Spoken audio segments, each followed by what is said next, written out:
देश की राजधानी दिल्ली को नया मुख्यमंत्री मिल गया है। नए मुख्यमंत्री के नाम पर मोहर लग गई है और दिल्ली की नई मुख्यमंत्री होंगी रेखा गुप्ता। जी हां, रेखा गुप्ता को दिल्ली की कमान मिली है। अब देश की राजधानी दिल्ली की सीएम होंगी। प्रधानमंत्री नरेंद्र मोदी ने विधानसभा चुनाव के दौरान रेखा गुप्ता के विधानसभा क्षेत्र का प्रचार भी किया था। ये वो तस्वीर है जब प्रधानमंत्री नरेंद्र मोदी रैली करने पहुंचे थे रेखा गुप्ता के क्षेत्र में। लेकिन जैसे ही उनके नाम का ऐलान हुआ, अगली तस्वीर देखिए जरा। रेखा गुप्ता को आप देख रहे हैं, बीजेपी के पर्यवेक्षक जिन्होंने मिठाई खिलाई, खुद बीजेपी के अध्यक्ष दिल्ली के वीरेंद्र सचदेवा उनका मुंह मीठा करा रहे हैं।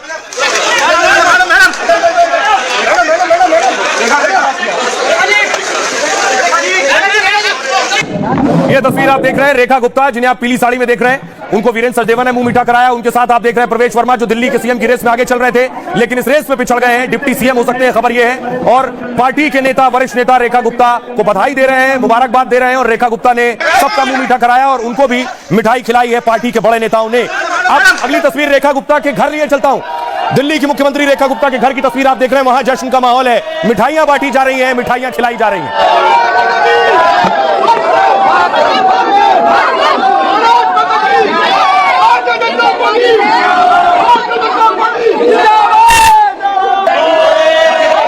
आप देख रहे हैं दिल्ली की सीएम रेखा गुप्ता के घर की, परिवार के, खानदान के लोग सब एक साथ इकट्ठा है। शालीमार बाग से विधायक बनी है और खुशी और जश्न का माहौल है। उनकी माताजी ने पहले ही कह दिया था 99% मेरी बेटी ही मुख्यमंत्री बनने जा रही है।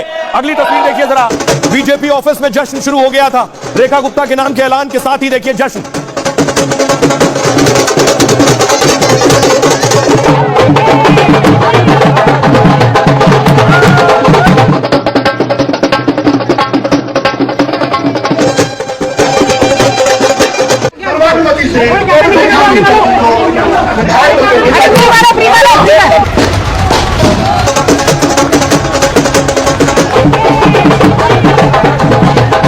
दिल्ली में मुख्यमंत्री को लेकर चल रहा सस्पेंस खत्म हुआ। रेखा गुप्ता दिल्ली की नई मुख्यमंत्री होंगी। 11 दिन बाद बीजेपी ने दिल्ली के सीएम पद पर मोहर लगा दी। नतीजों के बाद से ही दिल्ली के सीएम को लेकर अटकलें जारी थीं। रेखा गुप्ता ने सीएम की रेस में कई दिग्गजों को पछाड़ दिया।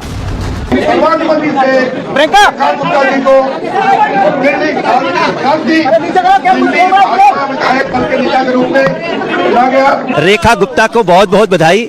जिस समय उनके नाम का प्रस्ताव प्रवेश वर्मा ने और सतीश उपाध्याय जी, विजेंद्र गुप्ता जी ने किया, और वास्तव में ये बहुत ही सुंदर निर्णय है। ऐतिहासिक निर्णय है, बहुत शानदार निर्णय। दिल्ली की जनता को बधाई, रेखा जी को बधाई। रेखा गुप्ता के नाम के ऐलान से पहले ही उनके घर पर जश्न शुरू हो गया था।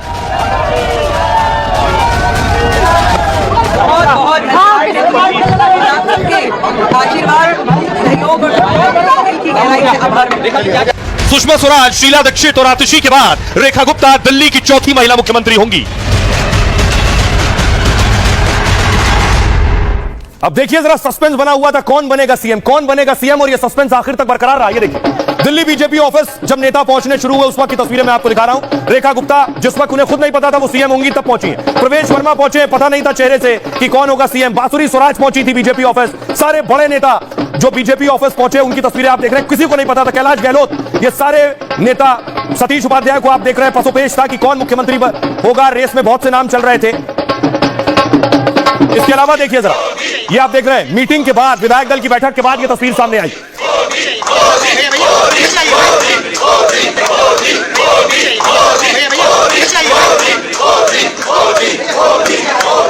भाई आपको बताऊं कि आखिर रेखा गुप्ता कैसे ये मैराथन रेस जीत गई। रेखा गुप्ता इस रेस में कैसे सबसे आगे पहुंच गई, सबसे आगे निकली, जरा देखिए। रेस बहुत बड़ी थी और शानदार भी थी। आप देख रहे हैं मैराथन रेस है।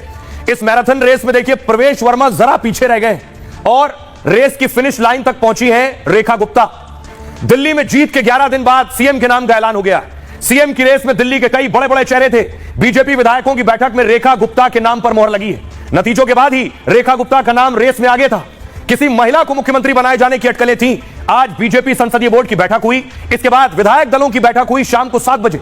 बैठक के लिए रविशंकर प्रसाद और ओम प्रकाश धनखड़ पर्यवेक्षक थे। रेखा गुप्ता ने शालीमार बाग से चुनाव जीता है। बनिया समाज से आती हैं। पूर्व सीएम अरविंद केजरीवाल भी बनिया समाज से ही आते हैं। बीजेपी की महिला शाखा की राष्ट्रीय उपाध्यक्ष भी रही हैं। 3 बार पार्षद चुनी गई हैं, पार्षद चुनाव जीता है। एमसीडी में कई बड़ी जिम्मेदारियां संभाल चुकी हैं और शुरुआती दिनों में अखिल भारतीय विद्यार्थी परिषद यानी एबीवीपी से जुड़ी रही हैं। पार्टी की दिल्ली राज्य इकाई की महासचिव रह चुकी हैं। दिल्ली में शीला दीक्षित, सुषमा स्वराज सीएम रह चुकी हैं और दिल्ली में 43% 43% महिलाओं का वोट बीजेपी को मिला इस बार। 2020 चुनाव में से 8% ज्यादा महिलाओं का वोट इस बार बीजेपी को मिला है। महिला वोट बैंक को साधने के लिए बीजेपी ने क्या यह बड़ा दांव चला है? बीजेपी और एनडीए की 21 राज्यों में सरकार है, लेकिन किसी भी राज्य में महिला को मुख्यमंत्री नहीं बनाया गया। अब तक कोई महिला सीएम किसी बीजेपी शासित राज्य में नहीं है। 2029 में बीजेपी और एनडीए के कोर एजेंडे में महिला वोटर है और इसी एजेंडे के तहत मोदी संसद में महिला आरक्षण भी ला रहे हैं। ऐसे में महिला मुख्यमंत्री का बड़ा फायदा बीजेपी को मिल सकता है और सूत्रों के मुताबिक आरएसएस ने भी रेखा गुप्ता के नाम का प्रस्ताव रखा था, जिस पर बीजेपी आलाकमान ने मुहर लगा दी है। प्रवेश वर्मा दिल्ली के डिप्टी सीएम होंगे, विजेंद्र गुप्ता विधानसभा स्पीकर होंगे, लेकिन दोनों ने ही रेखा गुप्ता के नाम का प्रस्ताव रखा था। तो रेखा गुप्ता ये रेस जीत गई हैं, लेकिन पर्यवेक्षक थे रविशंकर प्रसाद साहब, उन्होंने नाम का ऐलान किया। सुनिए। प्रियंका गुप्ता जी को विधायक पद के नेता के रूप में चुना गया। 3 प्रस्तावक थे, वरिष्ठ नेता प्रवेश वर्मा जी, सतीश उपाध्याय जी और विजेंद्र गुप्ता जी। सर्वानुमति से रेखा गुप्ता जी को विधायक दल के नेता के रूप में चुना गया। सर्वानुमति से प्रियंका गुप्ता जी को विधायक पद के नेता के रूप में। तो बहुत से ऐसे सीएम चुने गए जिनको बहुत से लोग नहीं जानते थे। मुझे याद है बहुत से रिपोर्टर जब भजनलाल जी का नाम ऐलान हुआ तो गूगल कर रहे थे भजनलाल शर्मा है कौन। मोहन यादव उन नेताओं में। रेखा गुप्ता जी की तस्वीरें मैं आपको दिखा रहा हूं। पुरानी नेता दिल्ली की है, दिल्ली के बाहर के लोग शायद ना पहचानते हो। गृह मंत्री अमित शाह ने भी उनका रोड शो किया था। नितिन गडकरी के साथ आप उनकी तस्वीर देख रहे हैं, गिरिराज सिंह के साथ उनकी तस्वीर देख रहे हैं और नायब सिंह सैनी हरियाणा के नायब सिंह सैनी के साथ भी तस्वीर देख रहे हैं और रेखा गुप्ता का ताल्लुक भी हरियाणा से ही है। आइए अब आपको रेखा गुप्ता के बारे में बताऊं कि वो नेता दिल्ली की पुरानी है। दरअसल दिल्ली की सीएम रेखा गुप्ता ने रेस जीत ली है। ये इस रेस में रेखा ने कई दिग्गजों को पीछे छोड़ा। रेखा गुप्ता दरअसल हरियाणा के रहने वाली हैं, जुलाना और जींद की। रेखा जी का जन्म 19 जुलाई 1974 को हुआ। रेखा गुप्ता के पिता जय भगवान बैंक में मैनेजर रहे हैं। पिता की ड्यूटी दिल्ली में लगी तो परिवार हरियाणा से दिल्ली शिफ्ट हो गया। रेखा गुप्ता की स्कूली पढ़ाई से लेकर ग्रेजुएशन तक दिल्ली में हुई है। रेखा गुप्ता की एलएलबी की पढ़ाई भी दिल्ली में ही हुई है। छात्र जीवन से ही रेखा गुप्ता ने राजनीति में सक्रिय भूमिका निभाई। उनका पुश्तैनी गांव जो है वो नंदगढ़ जींद के जुलाना में। रेखा गुप्ता ने 1998 में 1998 में मनीष गुप्ता के साथ शादी की। मनीष स्पेयर पार्ट्स का बिजनेस करते थे। रेखा गुप्ता की कुल संपत्ति 5 करोड़ 30 लाख रुपए है। इसमें इनकी देनदारी 1 करोड़ 20 लाख रुपए। इनकम का सोर्स वकील के रूप में उनका पेशा और सियासी करियर है। रेखा गुप्ता के पास 1,48,000 रुपए नगद है और हलफनामे के मुताबिक उनके पास 1,80,000 के आभूषण भी है। दिल्ली के रोहिणी में 30 लाख का एक मकान है। शालीमार बाग में एक 2 करोड़ का मकान है। रेखा गुप्ता के पास खुद की कोई कार नहीं है। रेखा गुप्ता की सास को उनके मुख्यमंत्री बनने का भरोसा था। विधायक दल की बैठक से पहले मीडिया से कहा कि बहू का मुख्यमंत्री बनना 99% तय है। उसने शालीमार बाग इलाके में बहुत काम किया है। इलाके में उसने बहुत मेहनत की है। घर आने पर बहू का विजय तिलक करूंगी, ये उनकी सास का कहना था। सुनिए जरा रेखा गुप्ता पर सियासतदान क्या कह रहे हैं।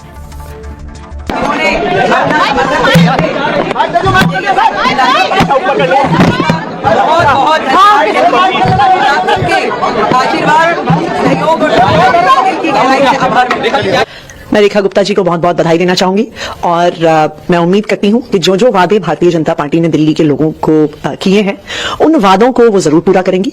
बहुत अच्छा हो गया है, बहुत सुंदर निर्णय हुआ है। रेखा गुप्ता को बहुत बहुत बधाई। जिस समय उनके नाम का प्रस्ताव प्रवेश वर्मा ने और सतीश उपाध्याय जी, विजेंद्र गुप्ता जी ने किया, हॉल में बहुत ही उत्साह का एक वातावरण था और वास्तव में ये बहुत ही सुंदर निर्णय है। दिल्ली के नव निर्वाचित मुख्यमंत्री रेखा गुप्ता जी को मैं तहे दिल से बधाई देना चाहता हूं, शुभकामनाएं देना चाहता हूं कि जो भारतीय जनता पार्टी ने दिल्ली के लोगों के लिए वादे किए हैं वो जिम्मेदारी के साथ उसे पूरा करेंगे। ऐतिहासिक निर्णय है, बहुत शानदार निर्णय। दिल्ली की जनता को बधाई, रेखा जी को बधाई। बीजेपी के लिए मुश्किल इसलिए था दिल्ली का मुख्यमंत्री चुनना क्योंकि अरविंद केजरीवाल के सामने एक चेहरा रखना था। अरविंद केजरीवाल मजबूत शख्सियत है बेशक, दिल्ली में उनके सामने मजबूत प्रतिद्वंदी उतारना था। यह भी वजह थी कि लंबा वक्त लग रहा था। वो कौन हो, कोई पुरुष हो, कोई महिला हो, सारे प्लस और माइनस देखने के बाद अरविंद केजरीवाल के सामने समझ लीजिए रेखा गुप्ता है। रेखा गुप्ता शालीमार बाग सीट से चुनाव जीती हैं। आम आदमी पार्टी की वंदना कुमारी को इन्होंने 29,595 वोटों से हराया है। पिछले 2 चुनाव इसी सीट से वो हार चुकी हैं। शुरुआत से ही वो आरएसएस और बीजेपी से जुड़ी रही हैं और इस वक्त वो दिल्ली भाजपा की महासचिव है। साथ ही बीजेपी महिला मोर्चा की राष्ट्रीय उपाध्यक्ष हैं। 1992-93 में ग्रेजुएशन के दौरान एबीवीपी से जुड़ गई थी। 1995-96 में डूसू की सेक्रेटरी बनी है और 96-97 में डूसू की अध्यक्ष भी चुनी गई है, यानी दिल्ली यूनिवर्सिटी की। इसी दौरान संघ से यानी आरएसएस से जुड़ गई। 2007 में नगर निगम पार्षद चुनाव जीता इन्होंने। 2010 में दक्षिणी दिल्ली नगर निगम की मेयर रही हैं। अब उनके सामने अरविंद केजरीवाल। 10 सालों तक केजरीवाल दिल्ली के मुख्यमंत्री रह चुके। आईआईटी खड़गपुर से मैकेनिकल इंजीनियरिंग की पढ़ाई की। केजरीवाल ने सिविल सर्विस का एग्जाम पास किया। इसके बाद भारतीय राजस्व सेवा में नौकरी की। 2006 में नौकरी छोड़ी और खुद का एनजीओ शुरू किया। 2011 में केजरीवाल अंधा आंदोलन में कूद पड़े और 13 में दिल्ली में शीला दीक्षित का विकल्प खुद को बनाया। नई दिल्ली सीट से केजरीवाल ने शीला दीक्षित को हराया। इसके बाद 2025 तक दिल्ली में आपकी सत्ता रही है। 25 में केजरीवाल खुद अपनी सीट हार गए और उसके बाद अब केजरीवाल मुख्यमंत्री नहीं है। रेखा गुप्ता मुख्यमंत्री की शपथ लेंगी, लेकिन रेखा गुप्ता के परिवार में खुशी का आलम है। सुनिए जरा नई मुख्यमंत्री का परिवार क्या कह रहा है। रेखा गुप्ता जी की सासू माँ है, बहू रानी सीएम बनकर आएगी घर पे, कैसा लग रहा है? बहुत बढ़िया लग रहा है। अपना काम वो करे, मेहनत करे, काम करे। अब वो घर भी देखती थी, बाहर भी देखती थी। दिल्ली की मुख्यमंत्री बनकर आज विश्व कीर्तिमान जो रखाया है, आज हमारी दीदी ने हमारा मान बढ़ाया और पूरी दिल्ली का मान बढ़ाएगी। बहुत बहुत धन्यवाद देते हैं इन्होंने हमारी बहन रेखा गुप्ता को मुख्यमंत्री की जिम्मेवारी दी है। वो पार्टी का नाम और हमारे शालीमार बाग का नाम रोशन करेंगी और हम परिवार उनके लिए बहुत खुश हैं और दिल्ली को जिस कार्य की उम्मीद थी अब रेखा भाभी ये काम करके दिखाएंगी और हमारे लिए बहुत खुशी की बात है कि आज वो इस पोजीशन पे पहुंची हैं। जो है कि जुझारू है, जमीन से जुड़ी हुई नेता है। नरेंद्र मोदी जी ने बहुत सोच समझ के हमें सीएम बनाया है। बहुत बहुत बधाई हो रेखा गुप्ता को, बहुत बहुत बधाई हो। जय हो रेखा गुप्ता। और आइए अब सवाल यह है, विरोधी ये सवाल पूछ रहे थे कि आखिर मुख्यमंत्री बनने और बनाने में इतना वक्त क्यों लगता है। दरअसल पहली बार नहीं है, बीजेपी मुख्यमंत्री सोच समझकर चुनती है। ये सारे मुख्यमंत्री आपके सामने आ गए हैं। देखिए जरा, छत्तीसगढ़ में 7 दिन में मुख्यमंत्री चुना गया था। ओडिशा में भी नतीजों के 7 दिन बाद, मध्य प्रदेश में नतीजों के 8 दिन बाद, राजस्थान में नतीजों के 9 दिन बाद, महाराष्ट्र में 11 दिन बाद और दिल्ली में भी 11 दिन बाद सीएम चुना गया। सीएम चुनने में बीजेपी हर एंगल पर विचार करती है। यही वजह है कि नतीजों के बाद इंतजार बढ़ जाता है। छत्तीसगढ़ और ओडिशा में बीजेपी को 7 दिन लगे थे। 7 दिन बाद सीएम के नाम पर मुहर लगी। मध्य प्रदेश में मोहन यादव का नाम 8वें दिन फाइनल हुआ था। राजस्थान में भजन लाल शर्मा 9वें दिन रेस जीते और फडणवीस के नाम पर 11 दिन तक सस्पेंस बना रहा। दिल्ली के नए सीएम पर भी 11वें दिन मुहर लगी है। यही वजह है। आइए अब आपको दिखाऊं कि मुहर लग गई है, लेकिन दिल्ली का मुख्यमंत्री चुना कैसे जाता है। दिल्ली नहीं, सारे मुख्यमंत्रियों को चुने जाने का फॉर्मूला क्या है, तस्वीरें आप देख रहे हैं। चाहे वो भजन लाल शर्मा हो, मोहन यादव हो, नायाब सिंह हो या फिर देवेंद्र फडणवीस हो, मुख्यमंत्री चुने जाने का सूत्र क्या है, पीएम मोदी क्या सोचकर सीएम चुनते हैं, यह समझना भी अपने आप में बहुत बड़ा शोध का विषय है। अगली तस्वीर में आपको दिखाऊं। यह तस्वीर आपको याद है जब राजस्थान के नतीजे आए और वसुंधरा राजे को लग रहा था वो मुख्यमंत्री होंगी, लेकिन उनके हाथ में रक्षा मंत्री राजनाथ सिंह जी ने एक पर्ची दी।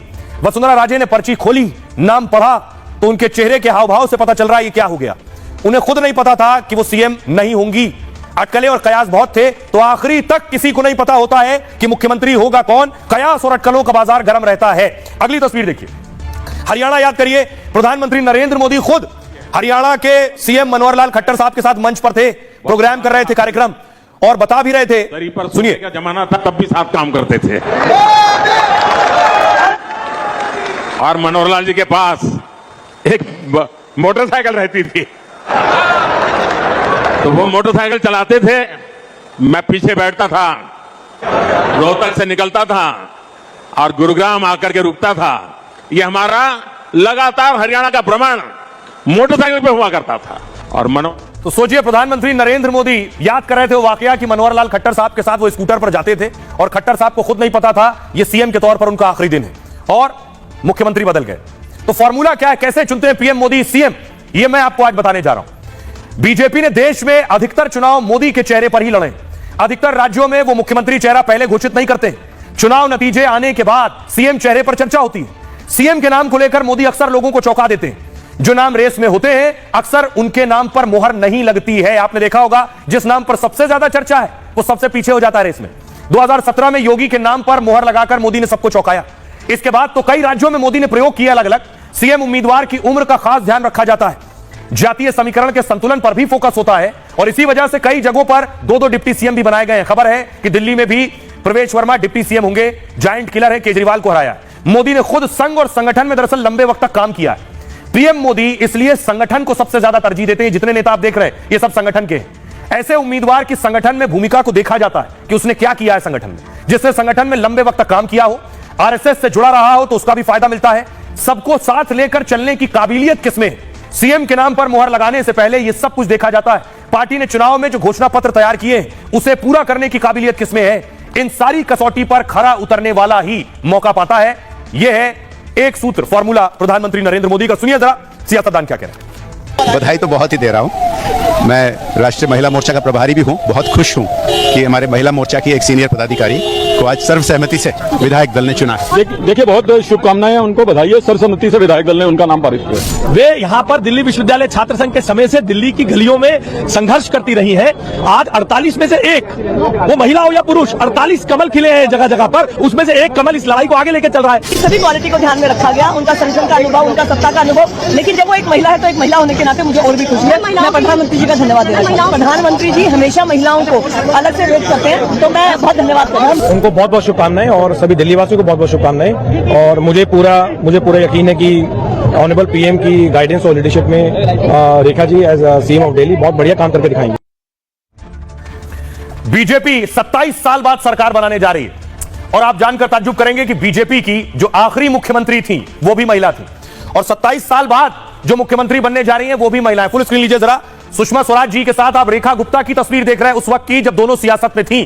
ये ऐसी तस्वीर आपने इससे पहले नहीं देखी होगी। सुषमा स्वराज और रेखा गुप्ता को एक साथ देख रहे हैं। सुषमा स्वराज 1998 में दिल्ली की मुख्यमंत्री थी। 27 साल तक दिल्ली का कोई मुख्यमंत्री नहीं बना बीजेपी की तरफ से, लेकिन अब रेखा गुप्ता सीएम बनेंगी। अगली तस्वीर मैं आपको दिखाऊं, रेखा गुप्ता को देखिए जरा, तस्वीर दिखाइए। रेखा गुप्ता पहुंची हैं राजभवन, ये तस्वीर आप देख रहे हैं। राजभवन में दावा पेश करने के लिए पहुंची हैं, मुख्यमंत्री का दावा राज्यपाल से मिलकर। ये तस्वीर आप देख रहे हैं। बीजेपी के नेता भी हैं, रविशंकर प्रसाद को आप देख रहे हैं, सुषमा स्वराज, रेखा गुप्ता, वीरेंद्र सचदेवा राजभवन पहुंचे। कल शपथ ग्रहण समारोह है, लगभग 12 साढ़े 12 बजे शपथ होगी और राजभवन पहुंचकर दावा पेश कर रही हैं रेखा गुप्ता। आइए आपको बताऊं कि आखिर 27 साल बाद बीजेपी की एक और महिला मुख्यमंत्री बनने जा रही है। दिल्ली में 1993 विधानसभा चुनाव बीजेपी जीती थी 1993 में। 5 साल में बीजेपी ने यहां 3 मुख्यमंत्री बनाए। मदन लाल खुराना करीब 2 साल तक मुख्यमंत्री रहे। इसके बाद साहिब सिंह वर्मा को सीएम बनाया गया, लेकिन साहिब सिंह वर्मा कार्यकाल पूरा नहीं कर पाए। इसके बाद सुषमा स्वराज दिल्ली की मुख्यमंत्री बनी। सुषमा स्वराज 2 महीने से कम समय के लिए मुख्यमंत्री बनी थी और इसके बाद 1998 में हुए चुनाव में कांग्रेस जीत गई और शीला दीक्षित ने दिल्ली में 15 साल सरकार चलाई। 2013 में चुनाव में केजरीवाल की सियासत में एंट्री हुई, तब से 25 तक आम आदमी पार्टी की सरकार रही और अब 27 साल बाद दिल्ली में बीजेपी की सरकार बन रही है। तस्वीरें आ रही हैं, वो तस्वीरें पहले मैं दिखाऊं दर्शकों को कि रेखा गुप्ता पहुंची है राजभवन में दावा पेश कर रही हैं। ये तस्वीरें आप देख रहे हैं। रविशंकर प्रसाद को आप देख रहे हैं जो पर्यवेक्षक थे। संभव है क्या रेखा गुप्ता के साथ बाकी लोग भी शपथ लेने वाले हैं। बाकी ये बांसुरी स्वराज को भी आप देख रहे हैं, बांसुरी स्वराज वहां मौजूद है राजभवन में। और जैसा कि मैंने आपको बताया कि 27 साल पहले सुषमा स्वराज सीएम बनी थी। सुषमा स्वराज जी की सुपुत्री बांसुरी स्वराज क्या कह रही हैं, सुनिए।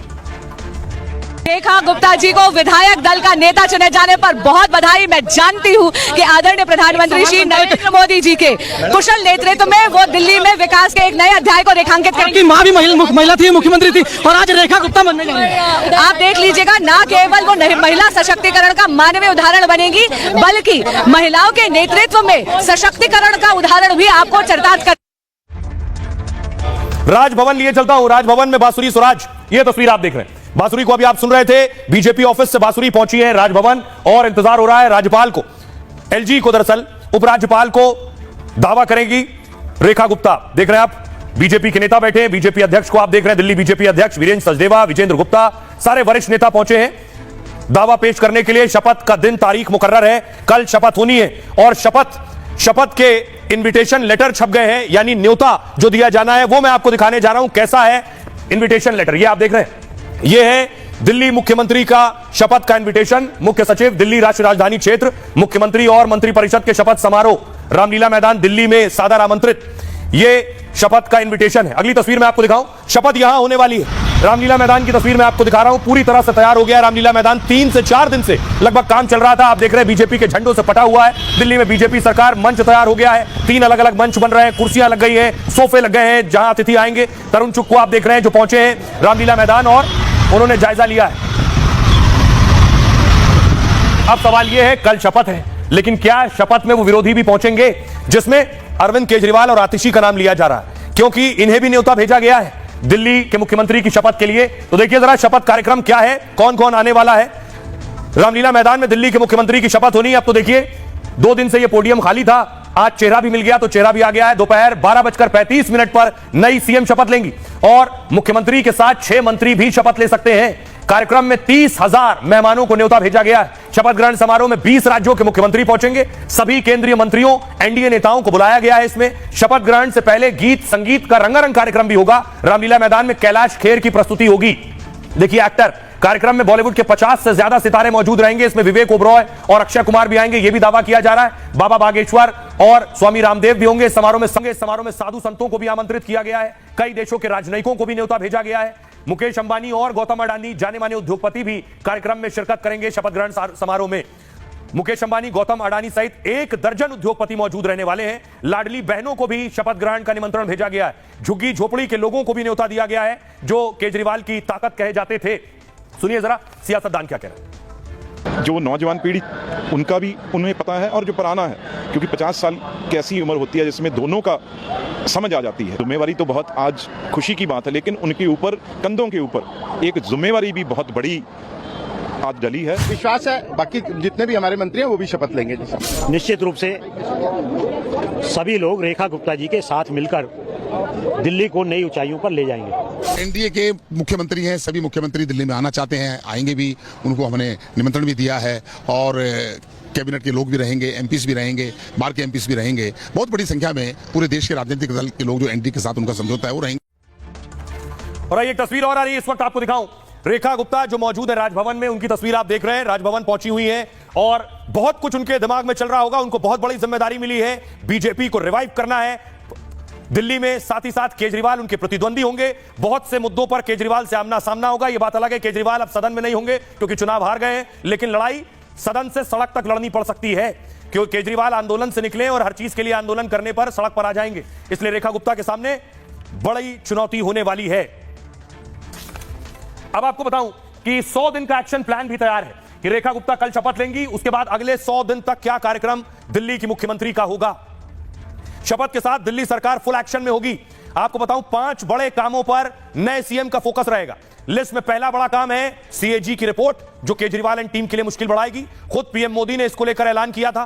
भ्रष्टाचार को लेकर एसआईटी का गठन दूसरा बड़ा काम होगा। दिल्ली में आयुष्मान भारत योजना लागू कराने की तैयारी होगी। इसके साथ ही यमुना की सफाई पर भी फोकस रहेगा। शपथ से पहले यमुना की सफाई का काम शुरू हो गया है।